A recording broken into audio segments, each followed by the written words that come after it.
executive of Robinhood. Robinhood is actually a. Just go on. I'll go through this quickly. Don't worry. This is important. It's actually a couple of companies.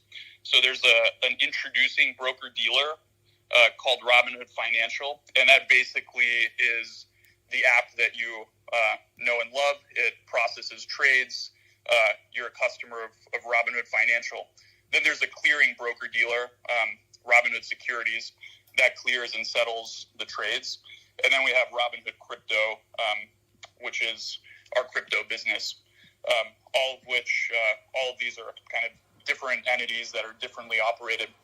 So basically Wednesday of last week, we just had, unprecedented volume, unprecedented load on the system.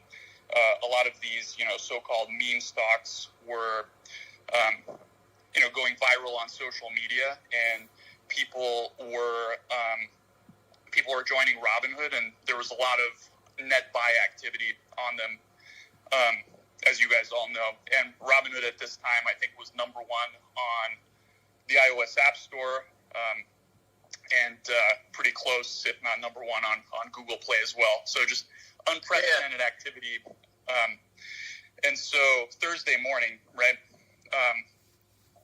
So I'm sleeping, but at 3:30 a.m. Pacific, our operations team receives a file from the NSCC, which is the National Securities Clearing Corporation. So basically, as a clearing broker, and this is where Robinhood Securities comes in, we have to put up money to the NSCC based on some factors, including things like the volatility of the trading activity, concentration into certain securities, and this is the equities business. So it's based on stock trading and not options trading or anything else.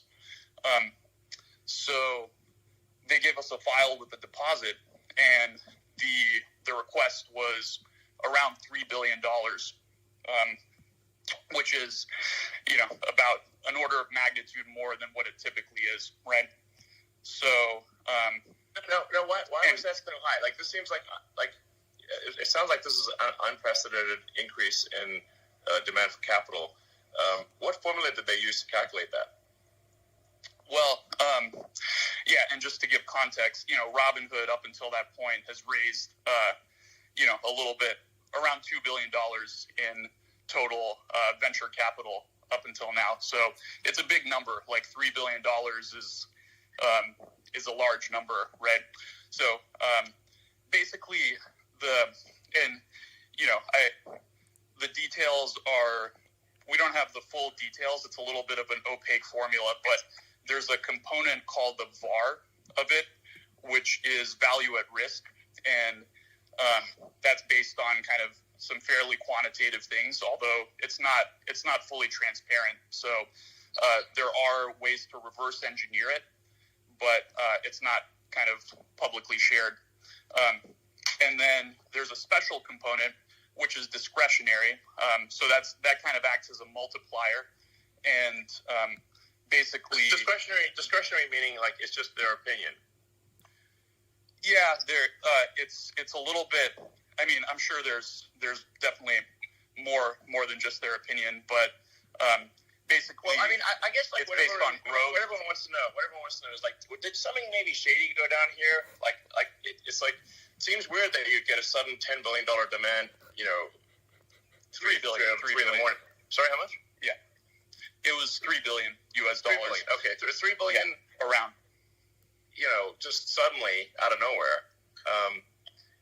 And what percentage? I wouldn't impute shadiness to it or anything like that. And actually, the NSCC was reasonable subsequent to this, and they worked with us to actually lower it. So it was unprecedented activity. I don't have the full context about what's going on in the NSCC to make these calculations, but essentially, Is anyone holding you hostage right now? No, I'm okay. Yeah. Thanks for asking. But anyway, so this was obviously nerve-wracking, and I actually was asleep at this point. You know, the operations team was fielding this at 3:00, and then you know, we got back, we put our heads together. You know, our chief operating officer basically said, "Look, let's call up the higher ups at the NSCC and kind of figure out what's going on. Maybe there's some way we can work with them." And basically, there was another call, and they lowered it to something like $1.4 billion from 3. Okay. So, we were making some progress, right? And then, but it's still a high number. And then we basically proposed, well, let's explain how we plan to, let's explain how, you know, we'll manage risk in these symbols throughout the day. We proposed marking these volatile stocks that were kind of driving the activity, position closing only. And then at about an hour before market open, so 5:30 or 5 in the morning, they came back and they said, okay, the charge is, or the deposit's $700 million, which we then deposited and paid promptly, and then everything was fine. So that essentially explains why we had to mark these symbols position closing only, and also why, you know, we knew this was a bad outcome for customers. You know, part of what's been really difficult is Robinhood stands for, you know, democratizing access to stocks, and we want to give people the access. So that's been very, very challenging. But we had no choice in this case. We had to conform to our regulatory capital requirements, and so the team did what they could to make sure we were available for customers. Who controls this organization, this clearinghouse? You know, it's a consortium. It's not quite a government agency. You know, I don't really know the details of all of that. Okay, but you know, and to be fair, like we were. I think there was legitimate sort of turmoil in the markets. Like, these are unprecedented events with these meme stocks, and you know, there was a lot of activity. So there probably is some amount of extra risk in the system that warrants higher requirements. So it's not entirely unreasonable. But we did operational processes to make sure that customers that had positions could sell their open positions, because obviously restricting someone, we got a lot of questions about, okay, you had to restrict buying, why didn't you also restrict selling? And the fact of the matter is, people get really pissed off if they're holding stock and they want to sell it and they can't, right? So I think that's categorically worse. So and lots of other brokers, I think, were in the same situation. Robinhood was in the news, but you sort of heard this industry-wide, right? Other brokers basically restricted the same exact activity. All right, so it sounds like this organization calls you up and they basically have a gun to your head, either hand over this money or else. And so, because I mean, like, basically what people are wondering is, like, did you sell your clients down the river, or do you have no choice? And if you had no choice, that's understandable. But then, you know, we got to find out why you had no choice, and who are these people that are saying you have no choice? Yeah, I think that's fair. You know, we have to comply with these requirements. Financial institutions have requirements. You know, the formula behind these requirements, I think it would obviously be ideal if there was a little bit more transparency so we could plan better around that.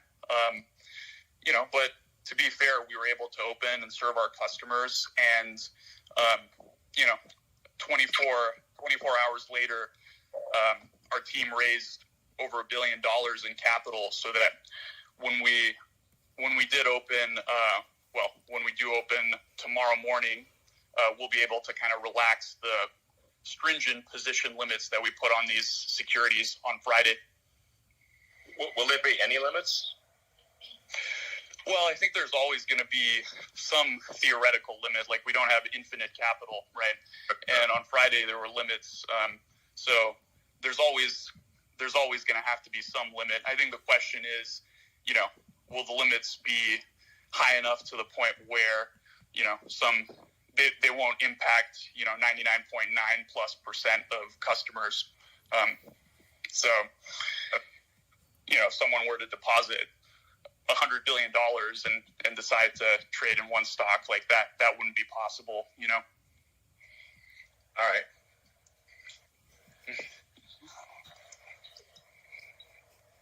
All right. Well, I guess people really just want to know, if you had no choice, then you had no choice. It's gun to head situation, and then that's understandable. But then whoever put that gun to your head should, be willing to answer to the public. Yeah, listen, and I know there's processes. This is unprecedented times, and to be fair to those guys, they've been reasonable. So I think the one thing that is maybe not clear to people is Robinhood's a participant in the financial system, so we have to work with all of these counterparties. So we do get a lot of questions about, why do you work with market makers? Why do you work with clearing houses? Vertically integrating and getting, it's hard enough to build introducing a clearing broker-dealer. Not too many people have done that.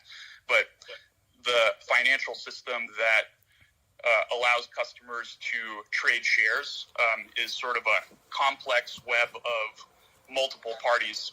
And, it's hard to, I think everyone says, it could be better, it could be improved. It's just the necessity of trading equities in the U.S. that you have to do all these things. To what degree are you beholden to Citadel?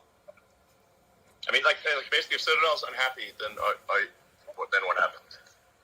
Yeah, so that there was a rumor that Citadel or other market makers kind of pressured us into doing this, and that's just false, right? Market makers execute our trades. They execute trades of every broker dealer. This was a clearinghouse. This was a clearinghouse decision, and it was just based on the capital requirements. So, from our perspective, Citadel and other market makers weren't involved in that. But wouldn't they have a strong say in who got put in charge of that organization, since it's an industry consortium, not a government consortium, or not a government regulatory agency? I don't have any reason to believe that. I think that's just then you're getting into kind of the conspiracy theories a little bit. So I just have no reason to believe that that's the case, Okay. All right. Well, I guess we'll see what happens with future actions. Hopefully that's insightful or at least a little bit entertaining. Are you not entertained? Yeah. Okay. Well, I don't know what to say. First of all, Vlad, thank you so much for jumping on. I know it's pretty late, and thank you so much. I deeply appreciate it, and I'm sure everyone in the audience here and watching elsewhere deeply appreciate it. So thank you so much. We really appreciate this. I'm